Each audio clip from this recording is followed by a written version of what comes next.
Hey there, this is Heather from Wise on Marketing, and I have a super practical, tactical, useful tip for you today.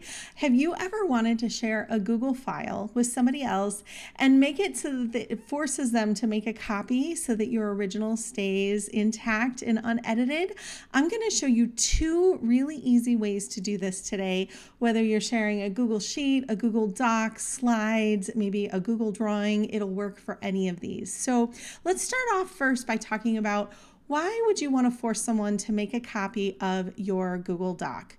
So as a coach or a service provider, you're probably sharing a lot of resources with your clients along the way, right? Like whether it's tracking sheets or writing prompts or journaling prompts, things along those lines. And Google Docs is super simple to be able to do this with. But there's a challenge when you share a link to a Google Doc and you make it so that anybody access can edit it so that they can use it. If you are not careful with the type of link that you share, they're going to be able to make edits to your original file. And I recommend that you use one of the two strategies that I'm going to share with you today in order to share your files and make it so that your original stays intact, but they still have the convenience of being able to use a Google Doc in order to do the work that you're helping them do. The first way is to force them to use a copy link. And this is the most common way that people do this with their Google Docs.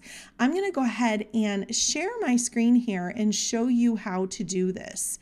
So this is an affiliate tracking worksheet that I created. I'll be sharing this with you guys in a future video. But what you're going to do here is you're going to open up the Google Sheet or the slides or the Google Doc, whatever it is you're sharing, and you're going to come up here to the right. And you're going to click share. And you want to, it may be restricted when you click on it. You're going to want to select here under general access, anyone with the link. And what this means is that anyone on the link can view this document. You don't want to switch it to commenter or editor here. You want to make sure that they are set to be a viewer. Now, you do have some additional options under this little gear here. You want to make it so that viewers can see the option to download, print, and copy.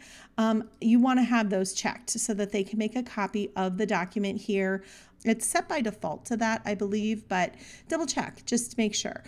So what we're going to do is now that it's set to anyone with a link and it's set to viewer, we're going to go ahead and we're going to copy this link. I'm going to actually open a new incognito window, and I'm probably going to have to log into Google with this, but I'm going to paste in the link that we shared. Now, if you take a look at this link here, okay, there is a section right here that is edit USP equals sharing. I'm going to delete that and I'm going to type the word copy. Now, when I do this, it is going to force someone to make a copy of this document. Now, of course, it's asking me to log into my Gmail. So just a moment. Okay, we are all signed on. Okay, so you can see here, because I had added that copy link, I now can make a copy of this document in my Google Drive, and I'm going to be able to do that and be able to edit it however I wish. So now this is in my own Google Drive. You can see it's a different picture up here. So that is how you do that with a copy link. Now, there's another way to do this, and this is to create a template link where they're going to be able to preview the file and they're going to be able to make a copy of it if it is something they wish to do. So I'm going to go ahead and I'm going to paste in that link again. And instead of making it a copy link, I'm going to write the word template/preview. And what this is going to do is it is going to give me a preview link where I can see what this document is about. And if it's something that I want to use, I can click the Use Template option up here in the top right and make a copy of it to my Google Drive. Now, the reason I particularly like this is that sometimes I will make a copy of a Google Doc and it's really not what I wanted, or maybe it's a document I thought it was something else. And so my Google Drive ends up getting cluttered with lots of copies from different things. So in a perfect world, I would go back and I would delete all those extra files, but I don't because I'm busy. And so then my Google Drive ends up cluttered and I end up feeling overwhelmed. So I particularly love this template link that you can share. I think it's really helpful to people and help them stay organized and allow them to see what it is they're making a copy of. That can be really useful. So some examples on when to use this. I recommend using the templates, especially if if you're sharing paid templates, worksheets, workbooks, guides, things along those lines. If you're distributing course materials, this template preview link can be really helpful. Same thing is if you're using like a Google Doc as a lead magnet, you can use the template preview that you give them when they opt in so that they can see it and decide if they want to make a copy. And I just think overall for your digital marketing purposes, this is a really helpful way, and it's kind of next level compared to the just force someone to make a copy. It allows them to at least see what they're making a copy of, and I think that's really helpful. There are a couple things that I recommend in order to sort of take your document sharing up a level, and the first one is test it in an incognito window. You saw me just do this. You can open up an incognito window in your browser and test the link to make sure that it works for people who are not logged in to your account. So make sure you're logging into a different account when you test it. The next thing is use some file naming structures so that you know that this is a document that you've shared and that you've made this a template link or a copy link. So I like to do whatever the file name is - Google Sheet template or Google Sheet copy, something like that, so that I know what type of a link I created with this and where I shared it. It'd be helpful to create a folder of all of your master templates so that you keep those all organized, and make sure that you lock that down so that those are only editable by you, so that you don't inadvertently have a teammate accidentally delete something or modify a file that they shouldn't be editing. And I think it's really helpful to save time by turning those frequently used documents that you share with your clients into Google templates. If you are working with an audience that's a bit older and they might not be familiar with Google Docs, I think it could be really helpful to create a quick little tutorial to show them how to make a copy of the file, how to save it to a folder. I've worked with a few people who they're just not familiar with Google Docs. Maybe they haven't used it much before, or they're just really basic in the computer stuff that they've done, and the tech can feel very overwhelming, and Google Docs can be a little bit of an animal at times. So creating a tutorial, I think, is a really nice thing that you can do for your audience. So some advanced features, in the share option, you can share only with specific email addresses if you want to keep the documents really secure.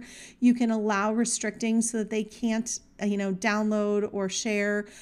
You can enable the commenting feature or turn that off. You can share whether they can share things further. So there's a lot of things you can do when you set up your folder structures. What are you giving them permission to do? Just view it? Can they edit it? Can they invite other people to it? That can be helpful.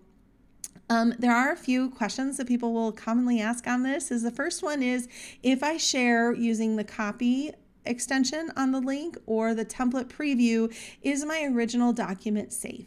Yes, they aren't going to be able to make changes to your original document, provided that you set it to view and you're changing that ending on the link so that they're either forced to see the preview and make a copy of the template, or they are forced to make a copy of the file altogether.